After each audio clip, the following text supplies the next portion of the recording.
All right, my name is Cara Blaine. I'm an indie author. I wrote all of those books. And I also have 5 audiobooks out. The sixth one is being produced by Paige and PJ. And I asked Paige to come do Indivisible, which is our new live series to help indie authors with marketing and publishing and all the things. And so Paige is going to answer questions about audiobooks tonight. Oh, is that my cue? Yeah, go Paige. Okay, all right, go me.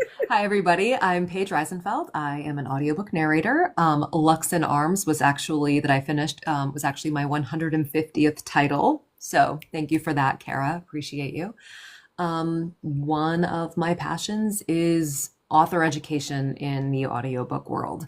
I just want people to know the ins and outs because if you don't know what you don't know, so you don't know how to find the information and how to where to find it, what's true, what's not true, etc. So I try and consolidate it and break it down into relatively easily digestible information, not coded in legalese and generally vetted by my colleagues, etc., so that I know I'm giving correct information. So, hi, friends.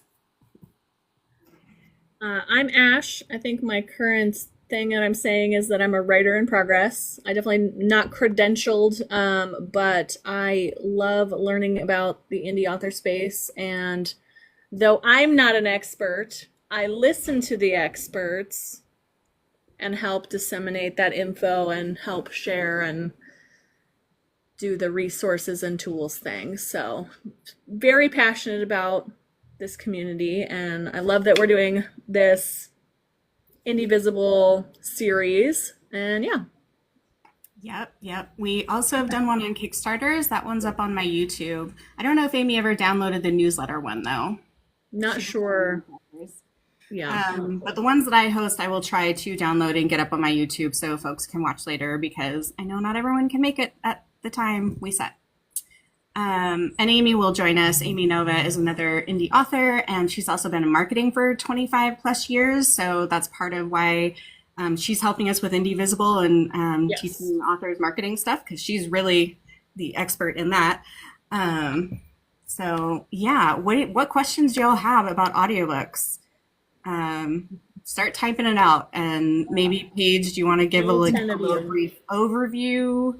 Or Such as it is. Okay, well, I'll start with that there are generally 2 ways, in very simplified terms, to go about getting your books into audio. Oh, 3, okay. One, you can be picked up by a trad pub and they'll take care of it for you. Moving on.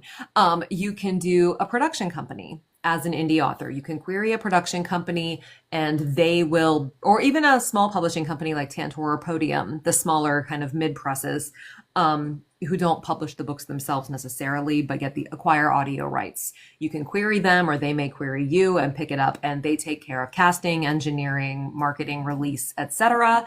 It is very hands-off from the author. Sometimes you give up your rights to them.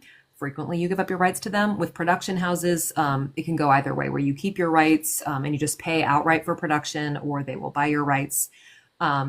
Generally speaking, production houses are going to be more expensive, unless you sell your rights, in which case they still take care of everything and you generally get a royalty cut. My area expertise is not that. Highly recommend checking out Samantha Brentmore. She runs Brickshop Audio and she is very knowledgeable about that and very open. My expertise, as it were, is in indie audiobook production with direct contracting between the narrator and the indie author. And there are a lot of ways to do that. But generally, most people go through acx.com, which is the Audible Creative Exchange. And that is, again, run by Audible, etc. Am I going too fast so far? Do we have any questions so far? okay, let me invite Amy up real quick. Talking and I'm muted. My favorite. I was trying I to wasn't say. sure if you were just I like think I was muttering giving an under your overview. breath or like. Sorry about that. No, I don't think you're going too fast. It's like for a summary, right? And the nature of lives is that we'll probably repeat things anyway. So. Okay. Hey, Amy, we just got started, and Paige just gave kind of a brief overview of what different ways you can approach getting an audiobook made. And we're waiting for our lovely guests to ask some questions. But Amy, you said you had a lot of questions, so maybe you want to. Oh my God, of course I have questions. And I probably like missed this part because, I was late eating dinner. So you're new to this. What is the best way for you to start organizing your work to start working with a narrator? Like, what do I have to do on my side to start looking for, finding, approaching a narrator? Yeah. There are a few different ways to do it. I was just talking about acx.com, which is the Audible Creative Exchange.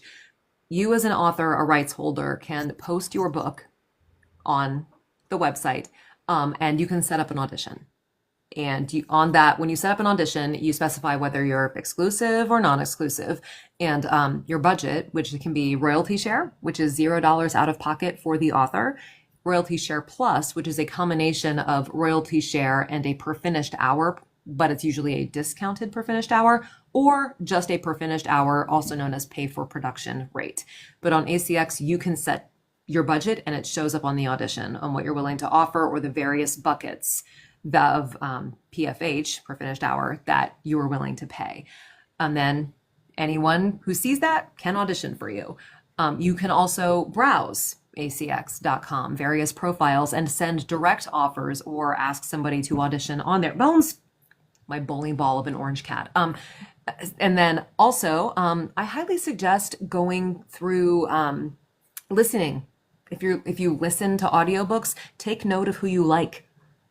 Most of us are actually quite reachable because we enjoy working. So take note of who you actually like and reach out. Do a search for audiobook narrators on social media. Take notes. What do you like about what that person does? Because even if they can't do it, perhaps they know somebody who can, who is similar, who has the same kind of vibe or a similar vibe. Don't be in a hurry. And even if you like somebody, even if you like their social media, research them. Ask their authors who they've worked with. Ask their co-narrators who they've worked with. Ask them questions, because sometimes people do this and they have no idea about the engineering aspect because somebody else took care of it, etc., which is fine as long as they know somebody who can take care of it. But I would just always do your research and never be afraid to ask questions of the person you were interested in. There are also other platforms. Narratorlist.com is a place you can post auditions that is not through ACX, but you will take those privately. PANA, which is the Professional Audiobook Narrators Association, has a DEI database now, which you can email them and request access to if you were looking specifically for own voices and representation, which is lovely.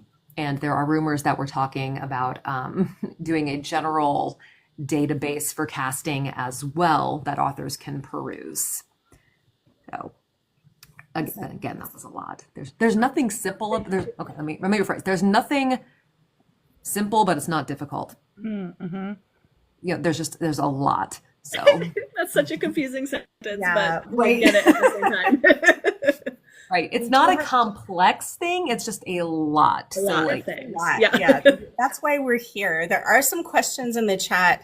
And this first question we might want to swing back around to once we've covered more of the basics, but Jen Saviano asked, what's the process for multiple narrators on the same project and you're not going through a publishing company? So I don't know if you want to do that now or get to that one. Sure. No, let's talk about it now. I think it's very relevant, especially to the romance community, because that's where we're seeing a lot of that kind of thing. If you are going through ACX, you can only contract one person, which means you need a separate person. You need a second contract to send to said second person. Whether or not your main narrator acts as the go-between and a subcontractor is something you can discuss with them. I generally don't do that because I do not like managing other people. Their business is not my business, except for PJ, and I kick his butt all the time because that's my job. But generally, you will need a second contract to send to a second, third, fourth narrator. However, there are various ways to engineer it. If one person is managing it, I recommend it all going to the same engineer because he can hear everything and it'll all sound the same. It is more expensive because especially for duet, you have to splice together the dialogue. because most recording does not happen synchronously. It can, but again, it is more expensive. So you're either paying for their time or you're paying for the splicing, but either way, it's going to be more expensive. So, but again, do your research on who you want to hire, and again, yeah, reach out and make sure you establish rules, that you have a contract that has what is expected of them, their deadlines, and a relatively accurate word count. Because if somebody tells you it's 90,000 and it turns out to be 130,000, that's a lot of extra work. Looking at you production companies. Just, yeah, as much information as you can give is good. Do you see that as a trend that is going to continue in the romance genre, that duet and duel is going to become the standard? I don't know that it's going to become the standard because it is more expensive, and you don't see a lot of the big publishers doing that as much. That said, it is becoming more popular as the writing becomes, for example, alternating first-person POVs. That's a little weird for someone like myself to do both, like, let's say it's a femme and a masc, for me to do both of those POVs from a first person. Is it doable? Have I done it? Yes. But it's, generally speaking, going to be a masc and a femme narrator doing that. I think duel will remain more popular than duet in the meantime, simply because it's less work for the engineer, it's less work for the production companies, it's less work for pretty much everybody involved. So there is, however, no demonstrable financial reports that I have seen saying that duet and duel outsell solo. Okay, that's super interesting, because I'm seeing everybody like just be rabid for duet. Yeah, about duel and duet. Did Yeah, you it guys? is very popular on social media. So like it is very, very popular on social media. So if that is mostly where you market, if that is mostly where your sales are, if that is mostly where you reach your readers, I can understand that. And so part of what, when budgeting and looking for narrators, is knowing who your audience is and what they're expecting. There are also reasons to keep it dual or solo. For example, Samantha Brentmore had a great post about this with her most recent book about Elsie Silver. And that is, there are so many, when you're listening to dual, it's like somebody is telling you a story, but also telling you what the other person said, right? Yeah. So it's all through the lens of the person telling the story, how they hear something, etc. So if you have something where they're keeping a secret, they're not being totally honest, etc., then your perception of how they're saying it might be better for telling the story. Whereas duet, he knows exactly what he's saying and what he means by it. So his delivery is different and the perception is different. So I think it also needs to feed the story, the type of narration that you choose. That's And interesting. Like, go ahead, Amy. Sorry. Oh no, it's just for everybody listening. Before I hopped on, did you explain what the difference between duet and duel was? I have not yet, no. Oh, okay. So generally in duel, would you stop it? Massive cat. Bones. Okay, he's getting on my lap. Thank you. Yeah. Okay, so everybody, this is Bones. He is a bowling ball. He's a cute bowling ball. He's a cute bowling ball. Oh, good boy. Yeah, he's a monster. Aren't you? Yeah, he's the sweetest boy and he's huge. So duel is when you have like alternating POVs, but the person whose POV it is the voice of every character in the chapter, male or female, non-binary, etc. One person is voicing everybody. In duet, generally, the rule is that the femme is going to be voicing all of the femme characters and the masc is going to be voicing all the masc characters. And if they're a non-binary, you can divvy it up, ask the author what they want, etc. And so it's more like a stage play where the dialogue is going back and forth and you are always going to be this character regardless of whose POV it is. Got it. Cool. And then multicast can be in either of those. So we're getting a lot of questions now, I think, in the chat. So I'm going to go to the next chat question. E.L. Valentine asked, is there a certain part, oh, now I have a GIF, so I can't see it. Is there a certain part of your book to put out for auditions, or can you put out multiple parts? Yes. Generally, I would recommend that an audition be no longer than, say, 750 words. You are going to know within the first 30 seconds to a minute if you like someone to continue.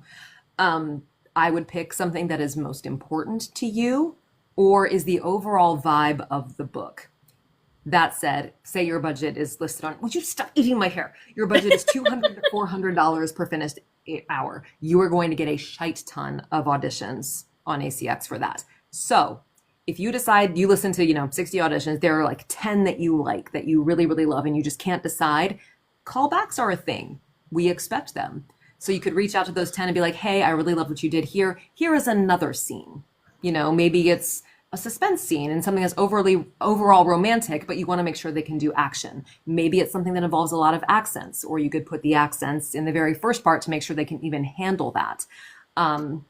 Maybe it's a very emotional, broken scene that you want to hear. But yes, callbacks are absolutely par for the course, but I don't recommend making your first audition more than 750 words or so. No longer than 5 minutes. If you're doing it's a spicy book, should you send a spicy scene to see what spice? If that's important to you, yeah. PJ and I did that for our first book. I did an audition. Then Jen was like, "Do you know a guy?" And I was like, "I might know a guy." And I was like, "PJ, come in here, do this audition." And he did. And she was like, "Great, I love all of this. Can you all do a spicy scene?" And we did have to do our research, and we laughed a lot. And then we went in and we did the spicy scene. But yeah, you want to make sure that, especially if they're new, because Jen took a chance on us. I hadn't even completed my first book yet, and PJ had never even tried to do anything. So yeah, again, and also now, if somebody's willing to do your book, you need to know that they can handle that stuff. And if they don't want to do spice, then they're not the person to do the spicy scene. So. Right. Michael asked, how long does a 10-hour book take to produce and to publish on Audible? It depends. Every narrator has a different rate of speech. Every narrator has a different amount of time they can be in the booth, for example. Some are part-time, some are hobbyists, some are full-time. How many characters does your book have? Is it mostly introspective? I can probably get through that in 5 days. And then send it to my engineer, which is roughly another 2 weeks or so. But generally speaking, 6 to 8 hours for every one finished hour of work. So if your book is 10 hours, it probably will take 60 to 80 hours of narrating and production, etc. Once you submit it to ACX or Audible, it supposedly takes 10 business days for them to approve it if there are no issues. It has taken longer. If you choose to distribute through something like Findaway, it can take up to 45 days to show up on Audible through them, because Audible doesn't like competition. We love the Amazon corporation. Sorry. Rena asked, should your audition be the hardest part, like a character with an accent? Well, hard is relative, right? There are accents that I can slip into easily. There are other accents I can't, that would take some time for me to learn. There are characters I have a harder time with, for example, being a sunshine versus being a grump. It takes me far longer and far more energy to be sunshiny and happy than it does to be snarky. So characterization can also be like, so I wouldn't say it's hard. I would say I would say that it needs to be what is prevalent or most important to your book. If, for example, I see that she has a Jamaican accent written in here. If that is important, if that is a big part of your book, yeah, have it in there. If it's not, it's a side character with a few lines, mention it, but it doesn't need to be in there, because I can go and, oh my God, this monster, look at him. Look at him.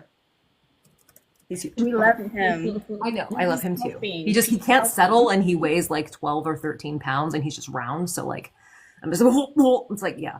Helping. RSK had a question, and I know this is because this happened to him. Yeah, that's why I was giggling. His audiobook got taken down off of ACX because his narrator, without his knowledge, used AI for one of the voices. So he says, what are some good ways to verify that your narrator isn't going to do that, basically? Is there any way? In this day and age? No. Things you can listen for, breaths. AI generally doesn't breathe, which is why when you listen to it for a long time, it can start to feel weird. Blatant mispronunciations, repetition of cadence that doesn't really make any sense. But I mean, it's getting better, it's getting passable. And so, no, in that vein, I would recommend having a writer, like a contractual writer drawn up saying that they will not use. Right. That was going to be my next question. Can you put that in the contract? Right. Like I have one when I contract off platform that says that you cannot feed my voice or the files into machine learning. And yet that's the other thing, delivery and line of context. Now, none of that is a giveaway because you have people on ACX who, you know, who are new or who don't think it's anything serious, etc., who maybe need coaching sessions and that kind of stuff. Sometimes I don't get it in context. Like I messaged Kara about something and I was like, no, wait, I'm an idiot, and moved on. Like I'm just tired. It was late. Fair, but still. So it's not always. And I had an author come back to me and say, hey, this line actually meant this. And I was like, oh, duh, yes, I see that now. Thank you. So yeah. Right DM, it is wild that someone has the audacity. Well, and ACX isn't helping with this whole, like, do you want to replicate your voice? No, I don't. No, So, I know. Every time I log into ACX right now, it's like, you've been chosen to test. I'm like, no, leave me alone. hard pass, thanks.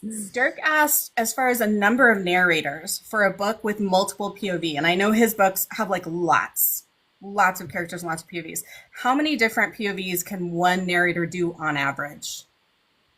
I know Paige has done like dozens. Completely depends on the person and their comfort level, the kind of characters. For example, I would not feel comfortable doing the POV necessarily of an Indigenous woman.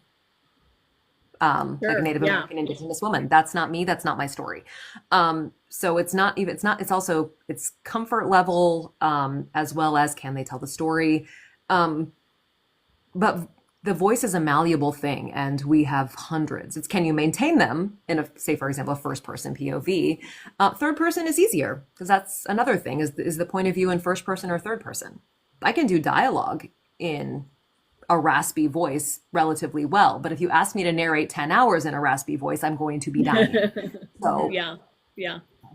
I would say that I would say start with 2, and if you need to expand from there, I'll start with 1 depending on the book. But yes, and then expand if you need to. Right. That makes sense. Let's see. Did I miss any questions? If I missed a question, y'all I think you got them. I've been keeping track. I've been type it writing in them again. down. Okay, good. I think I got them all. Smokey or Dwarf said, is that one of the kittens? It is. That's Bones, who is definitely not a bag of bones. You have 20 POVs. Dirk Dirk. has 20 That's what you do. POVs so far. Are they Wow. first This is person? like futuristic, kind of utopian sci-fi fantasy. Anyway, yeah, I mean, Yeah. Paige is very skilled with lots of different, like doing lots of different character dialogue, but I can see how doing actual like POVs and 20 different characters might be even more challenging. Yeah, and I mean, it depends too. It depends on how you describe the voice. It depends on, it depends on so much. But I would say start with 2. I mean, comfortably speaking, again, depending on who they are, etc. Could I do 10 POVs? Yeah. Right. Would it be difficult? Would it be a challenge? Yeah. But that's part of the fun. So Yeah, Paige likes hard stuff. She likes to that's what she's. Oh, sorry. All right, so we hit all the chat questions. Let me know if you have more questions. Amy, I have know more you have questions. Amy, Amy's you're like gonna send chomping at the Amy bit back. to Absolutely. I am listening. I'm just gonna go turn on the fan because it is like so warm in here. It's like 95 degrees today. You so- are a little red. Yeah. I know, but our AC isn't on yet. So yeah, I'm sitting here under the light like freaking roasting. Yeah. Go do your thing. It's 42. It's like, Yeah, I have a sweatshirt on. It's cold here. Okay, so contracts. Who writes the contract? Is there like So- a template that ACX kind of starts with? ACX does. So if you go through ACX, ACX has the contract. When you sign it, it's all on there. There's the book posting agreement, which you as the author rights holder agree to when you create an account. Read it. There's also the audiobook. It's like called Posting and Procedures. One moment, please. Please hold. ACX has about 6 contracts on their website that you are essentially agreeing to simply by using the website. So you are bound by all of those stipulations, etc., simply by using the website, and the terms of the contracts are also explained there. Now, for off-platform, I don't know that there is a template available. I developed mine based on Findaway's old one, where I basically took all of the legal jargon, changed around some words, and made it applicable to indie. And I provide that. I send that to my authors when they contract me off platform. It has an AI writer on it as well. But yeah, it lays out like what happens if you do this? I require a deposit after the 15-minute sample is approved, provided I'm not late. Otherwise, I will waive that deposit because that's on me. Just a bunch of different things. And I mean, I have to add to it as things happen or occur to me that you don't, but that's a future, it is an evolving document. But so generally, it's the narrator you approach will have their own contract? Generally, I have worked or am going to work with an author who had her own drawn up. So I just read over that and made sure I agreed with it. And I've had authors come back and be like, hey, I don't understand this. Can we change the wording here? Because I don't like, sure. But yeah, as long as there is something in writing, and to be fair, even an email that lists out the basics counts as a contract. It is written down, you have agreed to it. But a full-on legalese contract is a little more binding and generally talks about things that you don't expect to happen. There's been talk of morality clauses, but the problem with those is you need to spell out what is and isn't moral. And then that comes down to, so that needs to be very, very clear in the contract if you want someone to abide by that. So if you're going through AIX, nope. Did I say the right thing? ACX. Thank you. ACX. I'm cooked already. If you're going through ACX, and it sounds like most people do that for audiobooks. Okay. Are you able to tinker with the contract, not like take away things that it demands, but add? Okay. Interesting. Okay. I do add a writer, but you have to do that off platform. There's no way to do that on platform. So you would agree to the ACX contract because you have to, and then the narrator and author can off platform add their own. Okay. Yes. So, and I highly suggest if you're going through ACX to have communication with your narrator off platform because their message system sucks.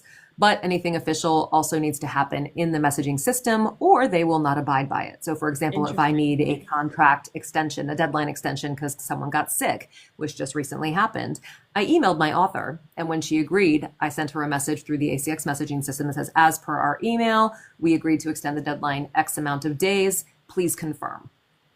Okay. So that way, if, for example, she decided to try and not pay me, I'm like, oh, no. Like it's in the system. If it's not in the system, they abide by what's in the system. So that makes sense. Are most indies going through ACX? Yes, although there is kind of a shift away from that. Now, you can go through ACX and still be non-exclusive. Okay. You do not have to be exclusive to go through ACX. ACX is just an easy way to find people. Okay. And Say get that auditions. a different way. What do you mean by you non-exclusive when you say that?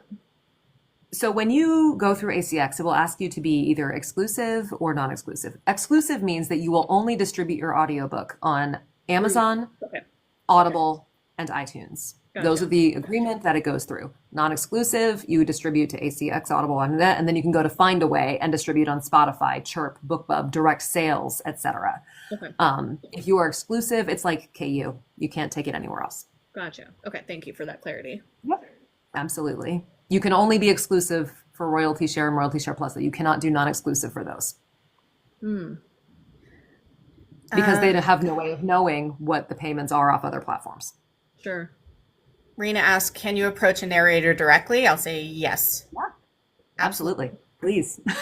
Please do. And Michael asked, is it typical to have a percentage deposit and then the rest is due at delivery? And can you work out know if it's plans for non-union Yeah, I work? don't know if it's typical, but I would say that it's best practice. especially if somebody you've never worked with before.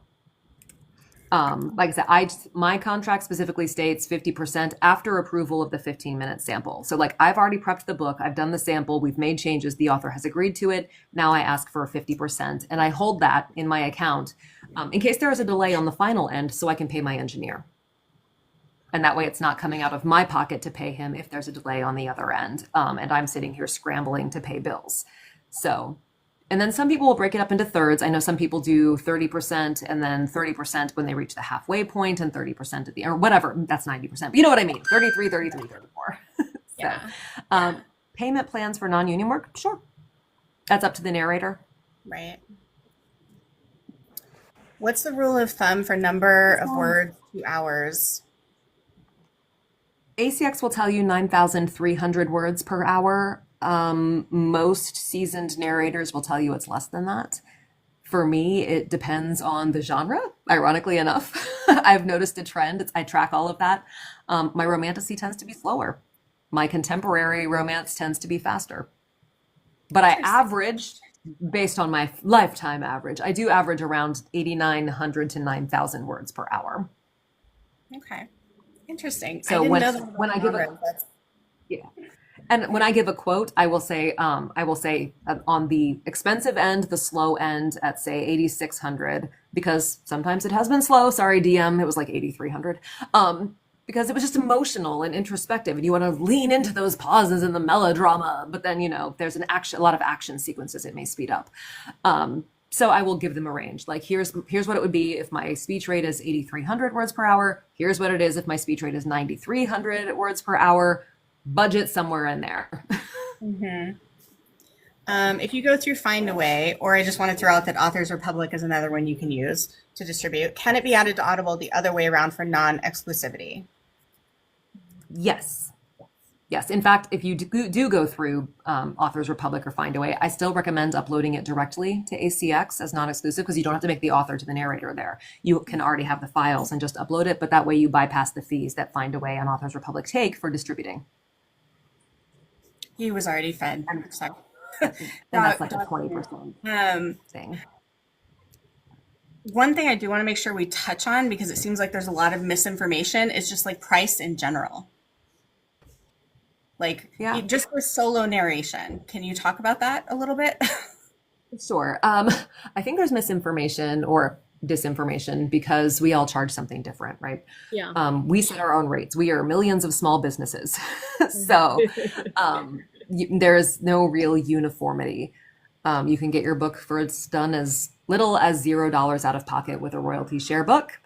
If you go with production and 5 narrators who are all charging union rates, etc., it could be upwards of $10,000, but that's generally not the norm. I would make the argument that most books, solo narration, are probably anywhere from $2,000 to $3,000.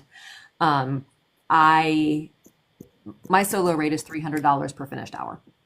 That is for finished files. That's completely done, engineered, distribution ready. I pay my engineer out of that. So. Mm-hmm.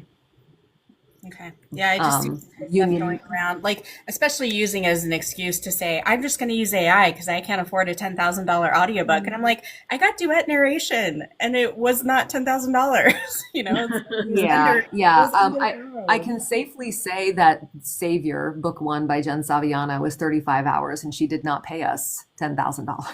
Mm-hmm. So. Now, granted, part of that is that was our second book, so we were not charging a duet rate, but it still would have been just barely over that if we were charging our duet rate. And most books, especially most indie books, are not 35 to 40 hours. So how do you calculate rate if it's duet and 2 narrators involved? Like the hours? So for duet, if it's not synchronous and you're doing it indie, you will charge for your recorded time. So for example, if I just have wild lines with clicks in between, I just highlight my files at the end, click on properties, and it gives me the runtime. Oh, your software gives you the data. Yeah. Yeah. How do I budget for that though? Well, it's because you're still like, if the book is 10 hours, it's still 10 hours. That's what you're paying for. So if my portion is 5 and his portion is 5, you're still paying for 10 hours. So what makes duet more expensive then if it's the same 10 hours? Generally our rates. So like my solo rate is 300 per finished hour. When I get hired for a contract that's duet, I charge 350. Because so, there's extra engineering that's involved. Okay, Right. okay, I get it now. It takes a lot longer. You have Yes. two different rates for solo versus yes. Okay, I understand. I thought it was like okay. Duet is the most I was confused in my expensive. head.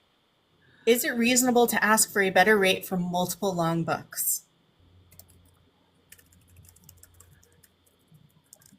I mean, for is it locking reasonable? in work for you? You know, like if someone's like, I have a 6-book fantasy series and they're all 200,000 words, can you cut me a deal? Is that something most narrators would consider or no? I think they would consider it. I think it would depend again on what's involved. If there's a lot of accent work, if I have to go and take 5 different classes for a bunch of accents I don't know, then I might say no.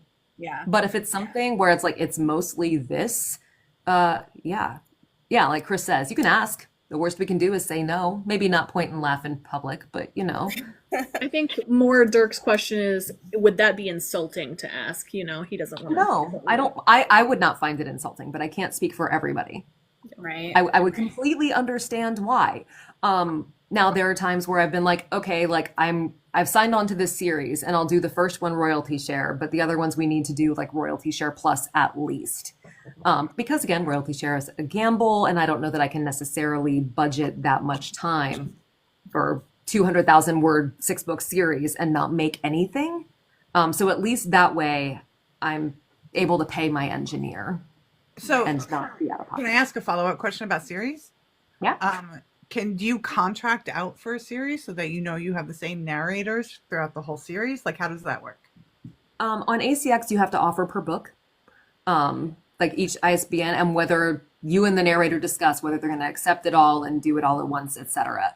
If I get something from like Podium or Tantor, they're like, hey, we want you for a series. And I'm like, cool. And it's just kind of expected that, yes, once it comes around, I will get book 2 and book 3. Some people, if they're interconnected, want different narrators. So yeah, it depends. But you can ask. I definitely have had people been like, hey, I want you to do the book, but I want the same narrator for the whole series. Are you cool with that? Okay. Do you find narrators shy away from royalty share and would prefer someone do a Kickstarter to pay for their audiobook?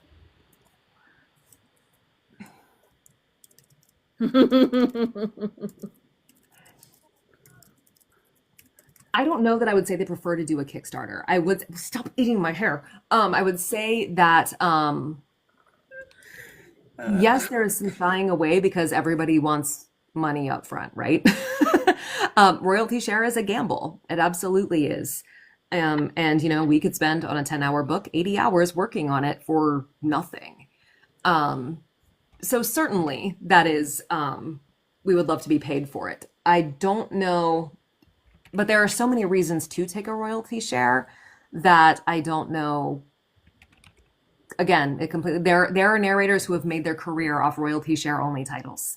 Right. You know, and that comes down to like a quantity thing where they have 500 books and 450 of them are royalty share. So, you know, even if one's bringing in $1, like you still have its quantity in order to do all of that. I've done royalty share plus before, like because I know I'm a small indie author, I'm probably not going to sell that many books, and I feel really bad asking a narrator to basically work for pennies, you know. So the audio. I will say, don't feel bad. Don't feel bad asking for that. This came up actually at Charm City at this panel we just did, where she said she feels guilty. Don't. We're adults. We know what we're getting into. We know what we're agreeing to. We understand that it's a risk, and there are so many reasons why we might choose to do it. We might just love the damn book and be like, no, nobody else can do this. It's mine. We might have a hole in our schedule, and why not take another book potentially than sit there and go, gee, I hope I get something.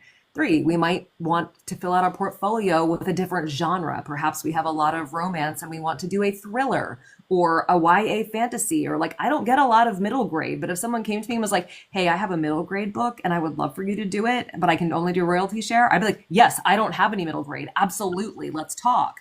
So I think there are different, there are a lot of valid reasons to do royalty share. And there are a lot of valid reasons to not do royalty share. So it just really depends on the person and their situation. Do narrators have different rates for royalty share plus? Yes. Yeah. Depends on what the engineer Totally charges. different for all Some will three. only charge like the engineering cost. I do charge on top of the engineering cost, especially if it's something for like duet. Simply because there's a little more prep time involved. So I consider that, or dual even, where I'm like, we have to collaborate. We have to make sure the voices are similar, that they match in tonality or cadence as much as they can. So that's just a little bit like, well, there's also this extra prep. Some people are just like, I'll charge you what I pay my engineer. Then there's also union stuff where like the union says I have to charge X amount to convert it and have it count towards my healthcare. So Hi, PJ. PJ's here. yay. He's here, but We he's should not do here. another one of these with PJ. Well, he won't Like have down any the road. information. I for was you, gonna but- say Paige is the I love you, PJ. He'll but sit there and Paige be is like, the one with all the info. he'll growl into the microphone, which is what we love him for. I mean, his brilliant acting chops. Yeah, no, very talented narrator, but Paige is the one I go to with questions about like, hey, is this like this is the other great thing about Paige, y'all, is that I've gone to her when I'm working on other audiobooks like on ACX with Royalty Share Plus and been like, hey, is this normal? Like, or is this weird? Or like, I don't know, and Paige will always answer my questions and not treat me like I'm an idiot, even though I'm probably being an idiot and No. overthinking things. There's too much in this for anybody to be treated like an idiot in this. I do overthink. If you ask PJ questions, he'll just come ask me anyway. So. He'll be like, hold on. Well, I was trying to be nice, but okay. Hold on. You guys are so funny. That's hilarious. I'm waiting. Any other questions, y'all? I know. Amy, go. Okay. So I told you I have tons of questions. Yeah, So, please. I do my auditions. I pick out my narrator. We get the contract. We settle the contract. We arrange dates. What work do I then have to do as an author to give you my book baby? Do I just hand you the book? Do I have to give you character sketches? Tell you what I think people sound like? Again, narrator dependent, a conversation to have with them. I've had people just hand me the book. I've had people give me character sheets. I've had people link me like anime characters that are like, this is this person, this is this person, this is this person, this is this person. Like, and it's various levels of helpful. For me personally, I hate it when people tell me that it's a certain actor in a certain movie, because then I will try and emulate that person and it ceases being my creation. And I get so caught up in trying to be this other person that I'm not in the text. Other people find it incredibly helpful and use it as a starting point. But I get it into my head that you're comparing me to Henry Cavill and I'm not him. So I will say that the best thing to do, especially if you're doing an audition for ACX, list the accents up front, please, so we have time to learn them if we don't know them.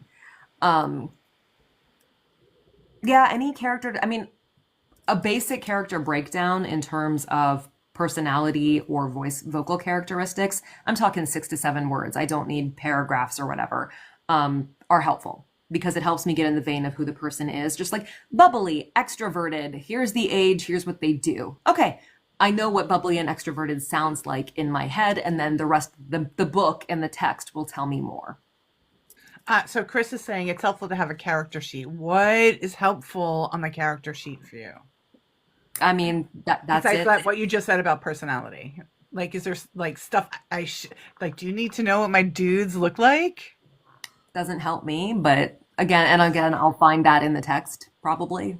Okay. But no, their appearance doesn't help me at all, unless you tell me that they like take excessive care with their appearance. Then I'm like, okay, they're probably a little more staid. Their speech is maybe a little more, the elocution is perhaps a little more clipped. The diction may be better because they are meticulous. But no, other than that, I don't need to know that. But other people might. Maybe some people think blonde people sound different than brunettes. I don't know. I would say always ask the narrator their preferences because, again, we're all different. It's a bunch of... Audiobooks are a collaborative partnership, I think, or I feel like the best ones are, where you give and receive and you decide things together. Yeah. And you're both Yeah, artists. can you talk a right? little bit So- about that, like the back and forth that it would exist between a narrator and an author? Sure. So when I do a 15-minute sample, ACX will tell you it's like the first 15. And I think people mean they think it's the first 15 minutes of the book, but I think it's the first 15 that an author hears. So in my contract, I have like, I can give you the first 15 minutes of the book if you want it. I can give you 5 minutes of a scene here, 5 minutes of a scene there, 5 minutes of a scene there. Or I can give you a bunch of character voices, which often also falls into option 2 because the scenes will have the characters in them. So generally my process is I read the manuscript. I take notes, I develop voices as I'm reading, etc. Then I record, I send them to the author. Author says, yay. Author says, like that one, don't like that one. Here's what I was thinking in this way. And we go from there. And then once it's,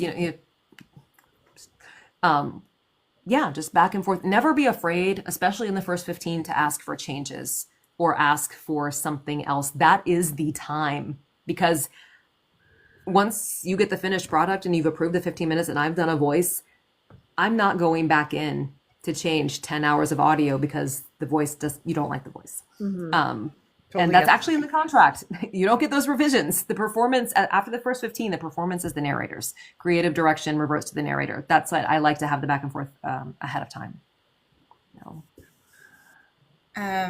E.L. Valentine asked, can you go over the differences between the platforms to choose? Is one better than the other? It depends on what you want. So there's so many differences. There's, how long is your contract? How long, what royalties do you get? The ACX contract is 7 years, correct? It is for 7 years.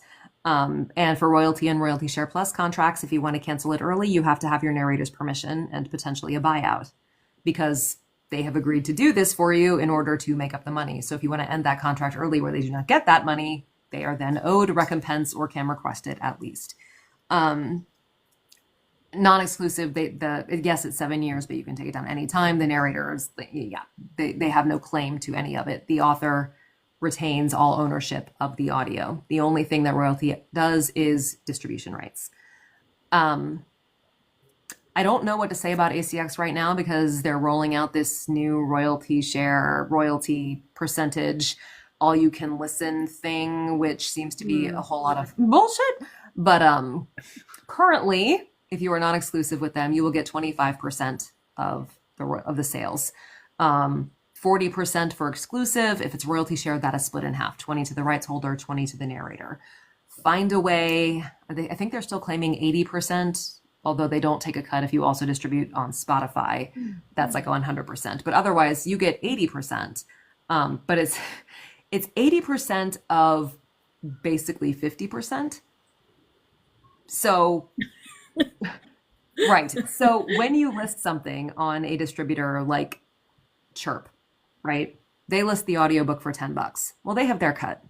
Their cut is generally 50%. So they take $5. That means your royalty is off of $5, not off of 10. So then you will get 80% off of $5 instead of off of $10. So it actually equates to about the same as ACX, even though they will tell you otherwise. But with Audible and ACX, their price is already there. That is their cut, etc. There is no middleman, etc. So that's one thing to mention, though, is with ACX, authors can't set their price on their audiobooks. With I don't use with Authors Republic, you can. And when ACX does a sale, so like when Authors Republic puts my book on sale on a different platform, they give me the royalties as if it were the full amount. But ACX will put it on sale. They had Lux in Between up for like $1.87 or something back in December, and I get 20% of that. So for every sale, and you don't get any say in that. So that's kind of one downside. When they say they give you a royalty, it's based off the sale price, not the listed price. Yeah. And they never sell it for the listed price. Let's be real. So, yeah. On the other hand, what's there, and Audible is the biggest platform. So you have to pick your battles and choose accordingly. So What are you seeing with indies trying to do audiobooks direct to consumer through like BookFunnel? A lot more of that, actually, which I love because I would rather my indie author get my $4 directly than Audible taking a cut and them getting $1. BookFunnel offers a platform. It's going straight to the authors can decide whether or not they want the DRM protection or not. I can listen to it anywhere. And again, that money goes straight to them. PJ and I also have a few authors where we have entered into an agreement where when we go to book signings, because narrators generally don't have anything to sell, we are selling audiobooks. We're selling them at a slightly discounted price. And then we split the royalties with the author directly, but the person can leave with a little card with the code and have the audiobook right then. And that's not something that if you're exclusive to ACX Audible that you can do. Oh my God, you stink. Okay, sorry. Wow. Anywho, but yeah, I'm seeing more and more of it. I know Sound Booth Theater actually just announced that they're going to be doing some publishing, distributing. So they may, they didn't really talk about who they're opening that up to, if you have to go through them, etc. There is currently something in talks in development called the People's Press being investigated by Nicole McEwen, Nicole York, and Jake Bordeaux. That is kind of being looked at. They're doing a feasibility study to be kind of like an indie co-op distribution thing. So hopefully, fingers crossed, because honestly, we're all tired of Spotify and Audible. Yeah, So, we are. yeah. So I want to backtrack to a couple questions. Yeah. So related to the 7-year contract, there was a question, and I don't want us to lose that one. Like, what does that 7-year contract mean? When it's over, what does that mean? Was the question. You can choose to keep it up, or you can take it down. So, for example, it's more important in a royalty share contract because of said buyout. So after the 7 years, that you can choose to leave it up as long as you want and be like, yeah, the narrator can get their royalties for 20 years if you so choose. But after 7 years, you do not need their permission to take the book down. But if the book stays up, they still get the royalty. Correct. Gotcha. Correct. Okay. That's helpful. Unless you, yeah. But you can say, I don't want to renew this anymore, take it down, and you don't need their permission. Gotcha. But yeah, you can do early termination for per finished hour. I think it's like 90 days. After it's been up for 90 days, you can ask them to remove it if it's not a royalty share contract, even if it is a royalty share, but you just, again, have to have the narrator's permission. So the 7 years is just, that is the time that the royalty share contract at minimum with no buyout lasts. Awesome. And then Brandon asked about pickups, essentially. What if an author wants a specific scene or a specific line done a different way? That was when we were talking about, like... Right. That's a hard thing to comment on. It would depend a lot because, again, once you've approved the 15-minute sample, that first 15, creative direction is on the narrator. You're hiring them for their artistic capabilities and their interpretation. Some narrators are open to changing things. If it is something that is an inconsistency, an inconsistent voice, a mispronunciation, etc., yes, absolutely, we will correct those. If it's something like, well, actually, I saw this scene this way, that was direction that should have been given at the front. And some people will do it.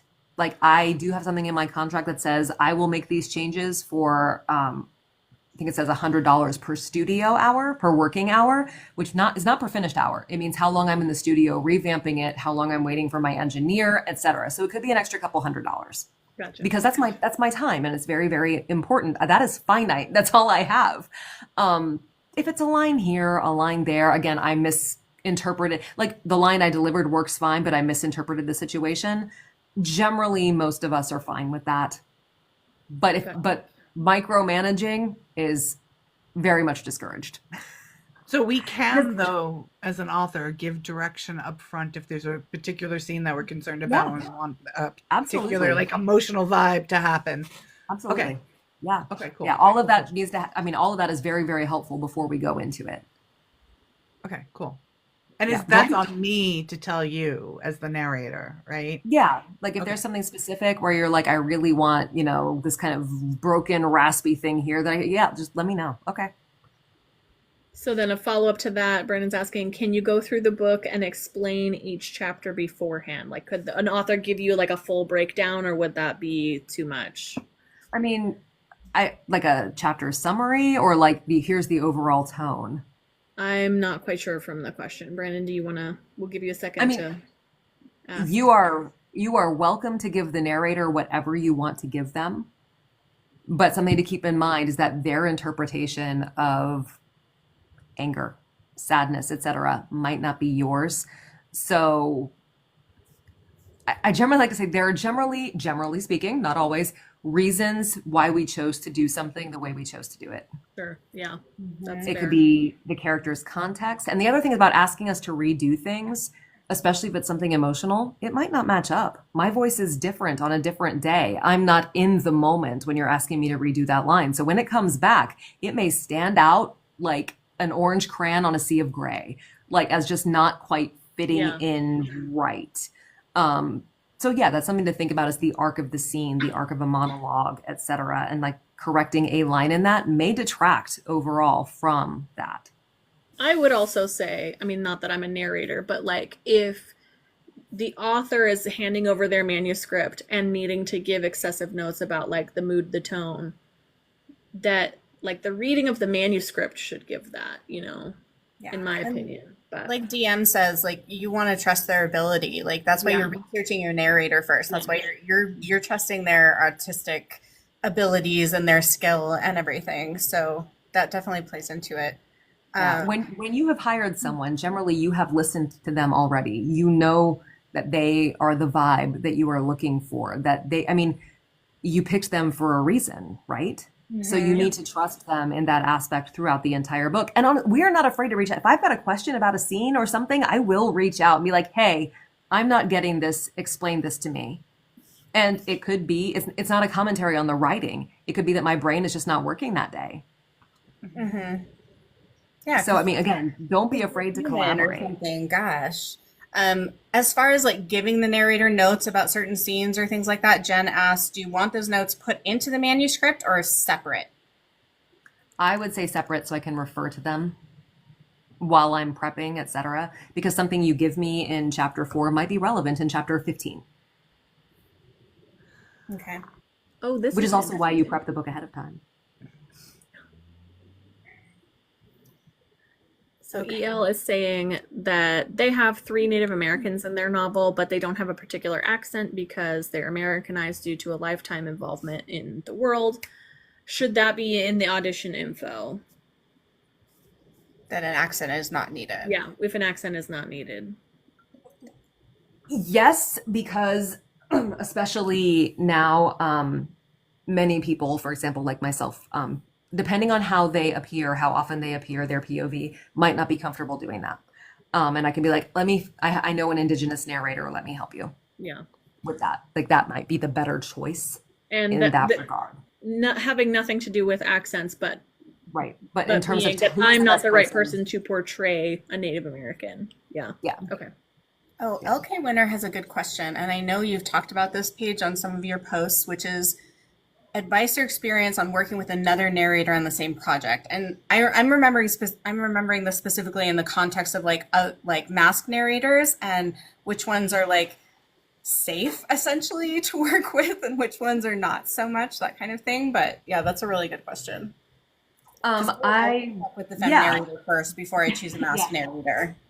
Oh, Jesus Christ, Bones. Sorry, 1 second. Oh my goodness. Yeah, it's past their food time, is what he's telling me. Wait, so is this question meaning like the first narrator wasn't a good fit? I'm switching narrators. Is that what this question is? Another narrator on the same multiple project. narrators. Oh, okay, okay.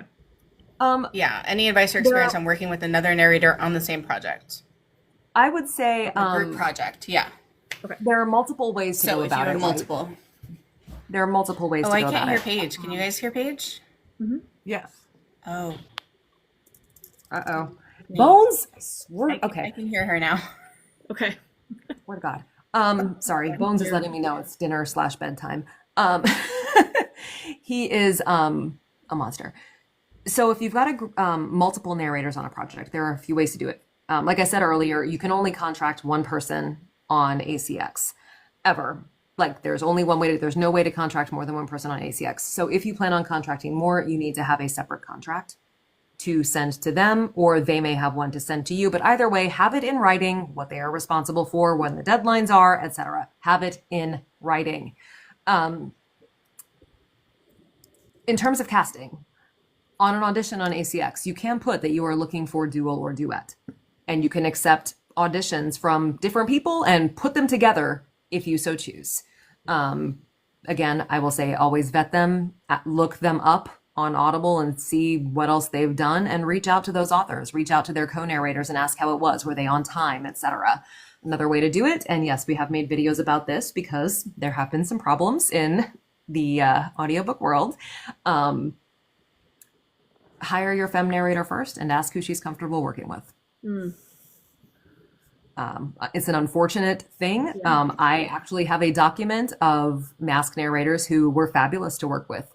So I don't say no. I'm not sending out stuff saying this person is awful, don't ever use them. But I will say, here is my document where that lists male narrators and their contact information of masked narrators who I have worked with and enjoyed working with. They were on time, they were collaborative, they were respectful. Even if they just got the job done, like the bare minimum, they are on there. I have some that are yellow flagged in my personal files as like, maybe I didn't like how the person said that to me, but I'm giving them another chance. And then I have my own list, which I do not make public or tell anybody, about people I will not work with. If it just comes to my attention that is another person on the project, I say I'm not working. I'm unable to work on this project, but good luck to you. And here are some femme narrators I may recommend.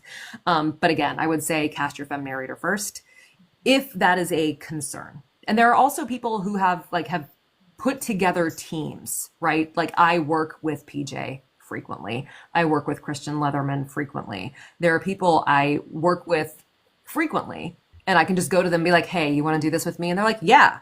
And there are plenty of people who've done that, right? Bridget and Jake Bordeaux, for example, they are a team. They're just, Allie Dane and, God, what's his name? I never remember his name. Jake McCaskill.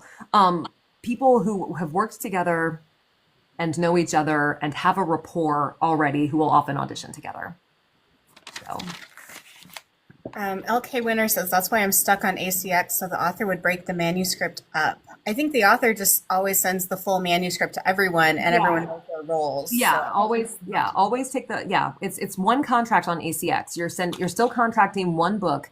The person that you've contracted is your primary producer, your primary contact.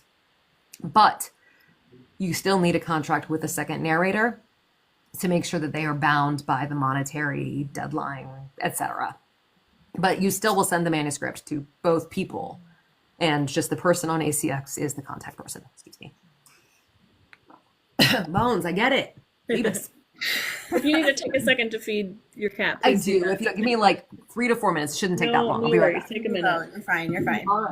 All right, we get to chat amongst ourselves now. Bones is demanding food, and Bones is almost as big as Paige, so she's got to listen. That's true. That's Better watch true. out or he'll eat her, right? So Yeah, right? Like he was chewing on her hair already, so we need You would to. never trust an orange cat.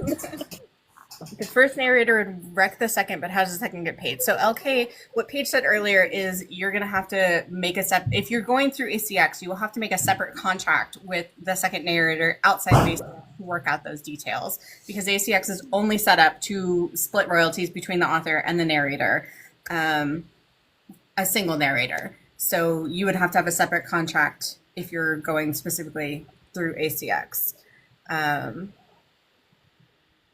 So the second gets paid in however way you arrange that. And I think most narrators have contracts for those situations to help you figure that out. But I don't know. My ACX audiobooks my royalty share audiobooks are solo narrator. And then my ones that are duet with Paige and PJ, I have just paid them per finished hour, no royalty share. So I personally haven't had to worry about that. Can I ask you about your audiobooks? Yeah. How much do they cost? If you don't mind sharing financials. If you do, that's totally fine. Tell me to shut up.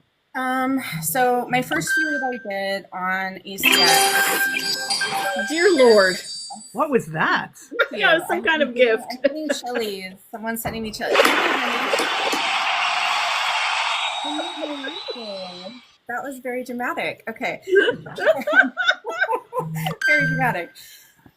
So I honestly, I have a terrible memory, but like I said, I never wanted to have narrators work for zero per finished hour. Personally, I didn't feel good about that, but I've paid as little as like $30 an hour. It's really not much. And then plus royalty share. And then I've paid, Paige and PJ's duet rate, which is what, 300 and something per hour. So any range from a few $100s, like my cheapest one was a novella and I only paid him like $40 an hour. So, it was a couple $100 to around $3,000 for my duet narrated 400-page trilogy, 400 per book trilogy. So it really is a range, and you will find lots of narrators on ACX who, a lot of them I feel like are probably just starting out and they're willing to work.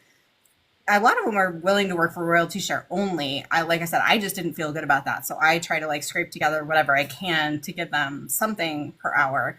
But it can be as little as 20, 30, $40 an hour, yeah,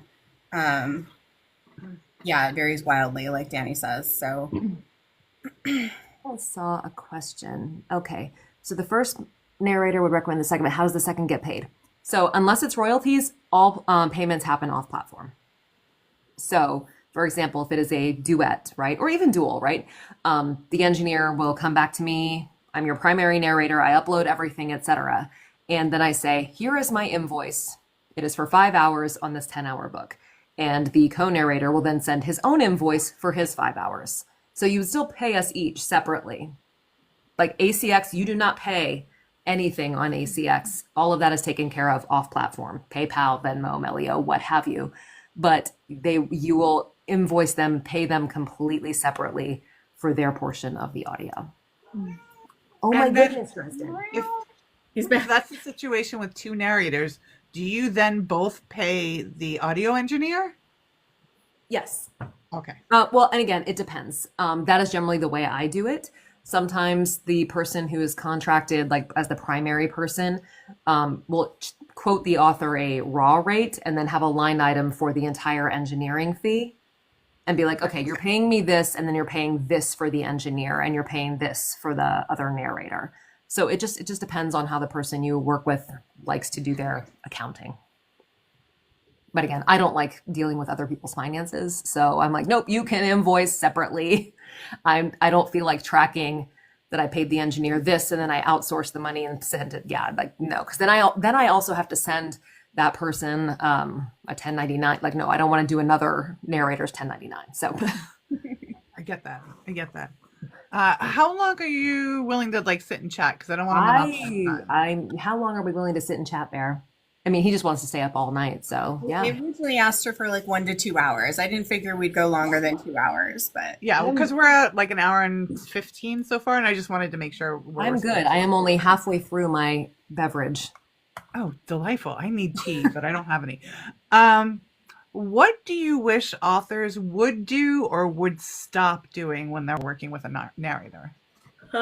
What a question. I know it's a loaded question, Amy. What I would do, honestly, and this is it's a wish more than a goddamn it kind of thing. I wish that they would go through it and take out the extraneous dialogue tags that are not needed in two-person conversations. Wait, hold on. Like specifically for the audiobook? Like edit the manuscript for audio? Because I've thought about that. Like when I've listened to my audiobooks back, I'm like, I really, like you need that in text. I really didn't need that in audio. But I never thought about editing just for audio. Yeah, we've done that. We've done it on the fly for something because so a lot of people get concerned about whisper sync, which is when you put the audiobook up on Audible, you can also buy the ebook and read and listen at the same time. The audiobook is discounted for like $7.49 or something. And then you can sync, go between the two, listen while you read, etc. But there is an accuracy percentage required to qualify for that. That said, the accuracy is like 94%. So taking out she said, he said, whatever in a two-person conversation throughout is not going to diminish your word count by 7%. Or if it does, we have a different problem. But yeah, That's But actually a pretty good writing tip. but I mean, if it's a two-person conversation, you already know, right? Like, unless it is something specific, like he whispered, he shouted. The seds are kind of extraneous in two persons, and unless it is a stylistic choice, because I have done a book where the dialogue tags were almost funny because it was like a back and forth, like da da da da, she said, da da da da, he said, like very British humor. I enjoyed it, but it only really worked for that. So there was one where even though she didn't give it to us edited, but she was like, if there are extraneous tags, like go ahead and get rid of them. We did, and it's fine. It's whisper syncs just fine. Oh, cool. So how do you handle typos? Do you just read the typo, or do you like autocorrect it? I still, yeah. Generally speaking, if it doesn't change the meaning, I will correct it. If it's something super weird or super extraneous, I will let the author know. Otherwise, it's like if it's a missing word, like to or the, yeah, I'll just go right through it. Now, if the entire manuscript is riddled with those and it becomes kind of unreadable, or I'm doing that every line, then I'm going to come back and say, hey, this is not a good use of my time. Please edit this. A typo here and there, we're human. Whatever. I'll just read right through it. Okay. That's fine. I'm not judging you. I don't write books, so I'm not judging you. And also, you don't get to hear my pickups, which is how many times I screw up reading what you have written, whether or not it's a typo. So. Okay, so I don't know how to ask this question. I have obviously seen your TikToks where you're reading client work, whether on a live or you're just doing a TikTok. Is that like, how do you negotiate that? Is that part of the deal, or your work is your work? Like, do you negotiate that with the author? I have a line item on my contract that says yes or no, you give me permission to narrate live and up to X point. So you can click yes, or up until chapter 4, you can click no, none of it. You can click yes, read the whole damn thing. But there is stuff also in ACX where you are allowed to use a certain percentage for promo. So I don't remember what the percentage is off the top of my head. You, the narrator, are allowed to use a certain percent as promo, regardless of whether or not I, the author, consent. Correct. Because you've consented already by the ACX contract. It's not a lot. It's like 10% or something. Yeah. That's 10%. Fine. But yeah. So who owns the copyright to a narration? You do. Depends on who you are. According to ACX, the IP is yours. The narration is a work for hire. All of the IP is yours. Okay, cool.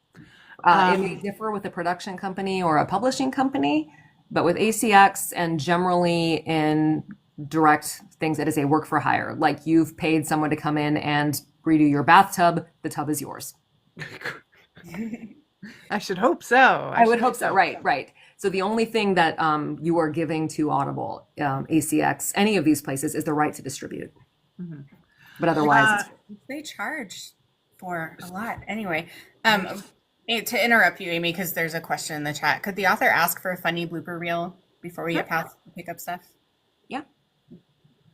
Do you mean like an MP3 or do you mean like on social media? I mean, I feel like we can ask for whatever we want. The Yeah, narrator. you can ask whether or not they say yes is. So for example, I am really bad about keeping my bloopers, like really bad, because I'm usually so in the zone that I'm like working and I'm like, delete, I hated that. Like, oh, why did I say that? And then I move on. But there are some people who are like, that's funny. I'm taking it and I'm moving it into a different file. But yeah. And I mean, a lot of times like people are doing this because we know it's marketing. It's free marketing. Why wouldn't we? Right. Especially if we're on like a royalty share contract. Yeah. So can you negotiate that with your narrator? Be like, yes, absolutely. Like use this as much as you want in your content, please. Oh my God, yes. Yeah. Because Okay. I will say this, like when I'm live narrating, again, that is because it is your IP, I must have permission. If you see somebody doing it and they do not have permission, they are violating copyright. I see that all the time, by the way. All the time. Yeah. Excellent.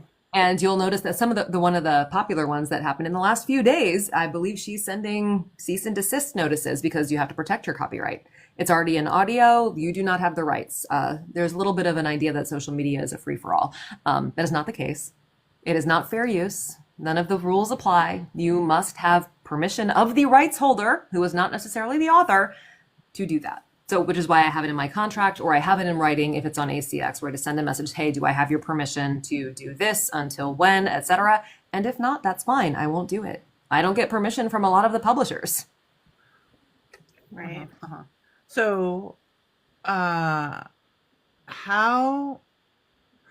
So if the shoes were reversed, if you're in the author position and you're setting up to work with a narrator, how much thoughts, time, effort, consideration would you give to the narrator's potential reach by themselves? For example, like, is it worth going for one of the No, bigger narrators? no. The return on investment on that is not financially proven to be necessarily worth it, despite what people may claim. Right. So even to go with one of the type of I do, yeah. So No, and Samantha Brentmore said it. So anyone who's like, oh my God, she's just jealous because she's not big. No, Samantha Brentmore said it at the panel at Charm City, and she runs a production studio. No, you may get a slight return, but something to remember is that social media is a very, very small part of audiobook consumption. And there are people out there they're interested in the book. Yes. Are there one-click narrators? Absolutely. If January Lavoie narrates it, I will probably buy it. But it will not necessarily sell. People are more interested in the story and the author than they are the narrator. Do they also, if they happen to love a narrator, is that also great? Yes, absolutely. It is not financially proven to actually have an effect on the sales. And like Ella says down there, they're usually more expensive. So you're going to have to sell a lot more books in order to even make up that cost. Whether or not they actually bring that return to make it worth it, up for debate. Have not seen anything financially proving it. And I did actually talk with a producer at Scholastic who had Meryl Streep narrate something, and he said the ROI was not worth it. She was brilliant, but the return on investment for what they had to pay her was not. And that's Meryl Streep. It was Tom Lake. I just read that.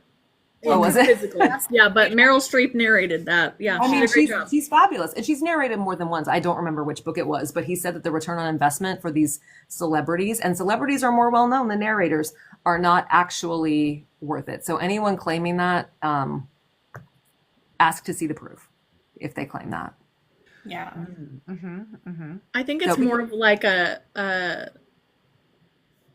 reader preference, right? Not necessarily like a I'm gonna seek out all the Julia Whalen book, but just like a type of voice preference, if that makes sense. Sure. I'm not wording good today. In Romancelandia, we certainly have like celebrity narrators within a genre, right? And for a reason, right? They generally do good work. But I think where the disconnect lies is each reader can only buy one of those. You can only buy one copy. I mean, maybe you can send a couple as a gift, but you can still only, generally speaking, only buy one copy. So is that one copy, is that fan base big enough that it makes that much of a difference?